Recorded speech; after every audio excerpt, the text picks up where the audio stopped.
Então, durante o EPOC, o que a gente tem? Esse EPOC, primeiro a gente tem que entender que o EPOC ele dura cerca de 20 a 30 minutos. O consumo máximo desse EPOC é cerca de 20 a 30 minutos, tá? Se a intensidade do exercício for muito alta em um tempo suficiente. Pode passar de 30 minutos? Pode, mas eu vou explicar aqui que o mais importante é os primeiros 20 minutos desse EPOC, tá bom? Ou seja, terminou o exercício, os próximos 20 minutos é o maior consumo de calorias do EPOC. Então vamos lá, nos primeiros 2 a 3 minutos do EPOC, a gente tem o tão chamado componente rápido do EPOC. O que seria o componente rápido do EPOC? São os 2, 3 minutos depois do exercício. Por quê? Nesses 2, 3 minutos a gente vai ter uma restauração de oxigênio, ATP e fosfocreatina. Por quê? Se a gente teve a depleção de fosfocreatina, a gente precisa ter uma ressíntese. Consequentemente, a gente precisa da presença de oxigênio. Então, você vai ter uma restauração tanto do oxigênio do tecido, então você vai restaurar o oxigênio para manter a manutenção do tecido muscular em repouso. Você vai ter um aumento desse oxigênio também pelo processo de ressíntese de fosfocreatina e automaticamente ressíntese de ATP. Então a gente tem em 2, 3 minutos uma reposição energética de ATP e fosfocreatina e uma restauração dos níveis de oxigênio do tecido muscular treinado. E lógico, né, durante esses 2, 3 minutos, a frequência cardíaca está elevada e a frequência respiratória elevada. Por quê? Você tem uma demanda de oxigênio maior, o exercício foi intenso. Consequentemente, essa elevação da frequência cardíaca e frequência respiratória aumenta a captação de glicose e a eliminação de dióxido de carbono, a troca gasosa padrão. E isso vai aumentar a captação de oxigênio. Então você tem esse consumo um pouco mais elevado nos 2 a 3 minutos. Lógico, pode estender um pouquinho mais a frequência cardíaca e frequência respiratória? Sim, mas não vai passar de 20 minutos. E a partir dos 2 a 3 minutos até cerca de 20 minutos, a gente vai ter a normalização metabólica. Ou seja, a gente vai ter todo o estoque energético restaurado de ATP e fosfocreatina, a taxa de oxigênio vai estar estável novamente e a gente vai ter a normalização da frequência cardíaca e frequência respiratória dentro dos próximos 20 minutos depois do exercício. E se tem tudo isso acontecendo, a gente não vai ter um consumo de oxigênio elevado depois disso, porque já está tudo normal. Então o EPOC não é para durar... o EPOC pode durar horas? Pode, mas o consumo é muito baixo.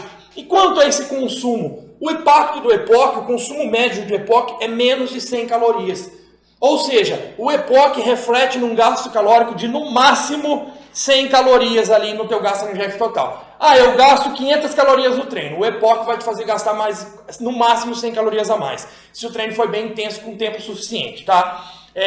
Como eu faço tempo suficiente com a intensidade? Intervalo, faz um HIIT. Deu um HIIT, faz uma intensidade mais baixa, HIIT, intensidade mais baixa, e no treino com musculação, uma série pesada, descanso, uma série pesada.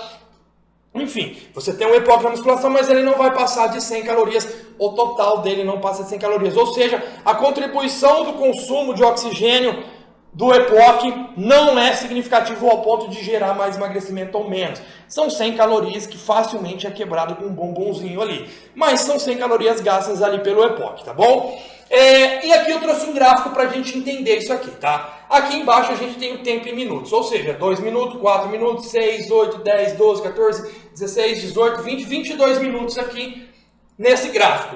Desse lado aqui, a gente tem o antes do exercício, por isso está em negativo, menos 4, menos 2, o 0 é o início do exercício. A partir desse 0 aqui, a gente tem o início do exercício.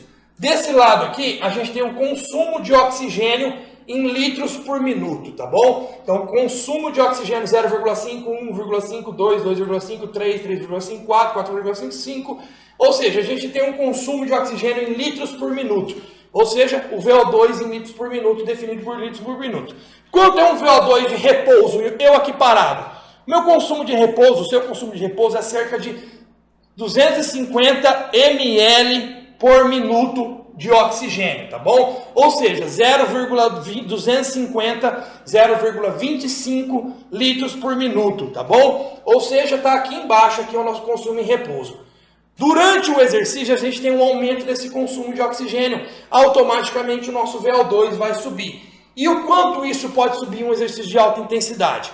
Pode chegar, na maioria das pessoas, o estado estável. O que é o estado estável? É a intensidade, é a intensidade máxima que a gente consegue manter com a captação de oxigênio e consumo de oxigênio. Ou seja, o nosso consumo e a nossa captação de oxigênio está no mesmo padrão. Para a maioria das pessoas isso gira em torno de 3,5 litros por minuto.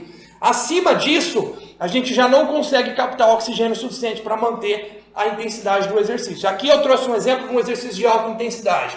Então a gente tem aqui o VO2 mais alto alcançável, né, que é o 3,5. Ele é alcançado a partir dos 3, 4 minutos aqui, né? A partir dos 3, 4 minutos de exercício de alta intensidade, eu alcancei o meu VO2 no estado estável, no VO2 mais alto alcançável, tá bom? E a gente tem o nosso VO2 em repouso, que é aqui, né? Essa linha azul, ele sai do nosso VO2 de repouso até chegar ao estado máximo aqui de 3,5 litros por minuto. Ele sai de 0,250 para 3,5 litros por litros por minuto de consumo de oxigênio, tá bom? E aqui em cima está escrito déficit de oxigênio. O que isso significa? Que a gente tem um déficit de oxigênio aqui, óbvio, né? Por quê? Porque a nossa necessidade de oxigênio está em 4,5 litros por minuto, mas eu só consigo fazer o trabalho com 3,5 litros por minuto. Ou seja, eu tenho um déficit de oxigênio grande. Isso significa que eu não estou conseguindo captar e utilizar a necessidade de oxigênio que eu precisaria, porque eu precisaria de 4,5 e eu estou conseguindo trabalhar em 3,5, ou seja, eu estou gerando um déficit de oxigênio, um consumo excessivo de oxigênio graças ao exercício de alta intensidade. E quanto tempo eu consigo manter esse exercício de alta intensidade?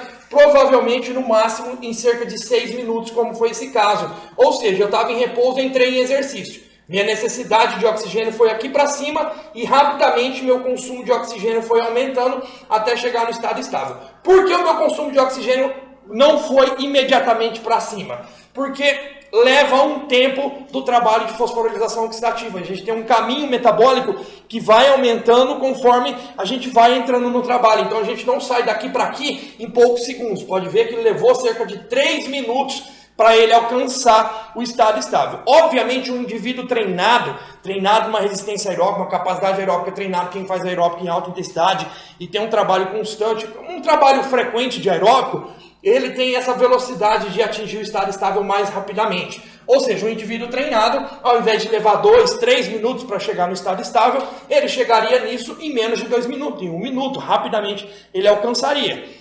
Também temos relatos de pessoas, por exemplo, maratonistas, podem ter mais do que 4,5 de capacidade de litros por minuto de oxigênio. Ou seja, um cara altamente treinado como maratonista poderia facilmente manter essa intensidade aqui, que para esse indivíduo é alto, mas para o maratonista não vai ser alto. Por quê? Porque a capacidade dele de trabalho gira em torno de 4,5, 5 litros por minuto, é um consumo de oxigênio muito grande. Ou seja, um indivíduo que consegue manter esse consumo de oxigênio tão alto por tempo ali muito prolongado, por quê? Se eu tenho uma capacidade de 4,5 e estou numa necessidade de 4,5, eu consigo manter esse ritmo frequente. É por isso que o maratonista corre 20 km por hora na maratona, porque ele consegue manter esse ritmo, ou seja, a necessidade de oxigênio dele é alta, mas a capacidade aeróbica dele é muito alta, e ele mantém isso durante a maratona inteira. Por quê? Que se, no caso, alguém parar, abraçar ele e frear ele, ele tem um prejuízo, porque isso vai descer, e até ele retomar de novo ali em cima, pode ter um prejuízo metabólico. Por quê? Conforme essa intensidade está alta e eu vou aumentando, eu tenho um aumento da síntese de lactato. Se eu começar a aumentar muito o lactato, isso pode prejudicar a funcionalidade do meu metabolismo da fosforilização oxidativa, porque eu vou começar a consumir oxigênio também para a gliconeogênese com esse lactato. Isso vai interferir na minha capacidade aeróbica aqui. Então o ideal é, quando você atinge o estado estável, manter esse ritmo. Por quê? Porque ele vai manter esse ritmo aqui, ó. Ele vai manter aqui. Se o consumo de oxigênio, a necessidade de oxigênio dele tivesse em 3,5, ele poderia manter esse ritmo aqui constante. Por quê? Ele está gastando, mas consumindo o mesmo nível de capacidade aeróbica dele. E aí ele manteria. Mas como está acima, ele conseguiu manter por 6 minutos. E aí, beleza. Deu 6 minutos, ele parou o exercício. A gente entra no EPOC, porque o EPOC começa depois do exercício. E a gente tem aqui o primeiro minuto depois do exercício, o segundo minuto depois do exercício e o terceiro minuto depois do exercício. Ou seja, nesse terceiro minuto a gente tem um componente rápido que eu citei aqui, que é a restauração de oxigênio, ATP e fosfocreatina pela frequência cardíaca e respiratória mais elevada. E a partir desse terceiro minuto, você pode ver que o consumo de oxigênio está mais alto. A partir dos 3 minutos ele vai descer de forma mais lenta e demorada. Vocês podem ver ó, que em 3 minutos desceu bastante. Depois levou cerca de 20 minutos para ele descer mais um pouco. Em 20 minutos ele ainda está um pouquinho acima e vai se normalizar ali 30 ou alguns minutos ou algumas horas depois, mas esse consumo de oxigênio aqui é muito baixo, não reflete num gasto calórico tão alto como eu citei, tá? E esse aqui é o componente lento, né? Essa queda mais lenta é o componente lento, que é a restauração, é a normalização metabólica, é o tempo que leva, né? Quanto mais tempo eu fiz o exercício em alta intensidade, ou seja, vamos supor que eu fiz 6 minutos, parei 1 minuto, voltei 6 minutos, mas parei 1 minuto, ou seja, fiz um trabalho mais constante. O EPOC vai ser um pouquinho maior, mas o consumo nunca vai passar de 100 calorias, tá bom?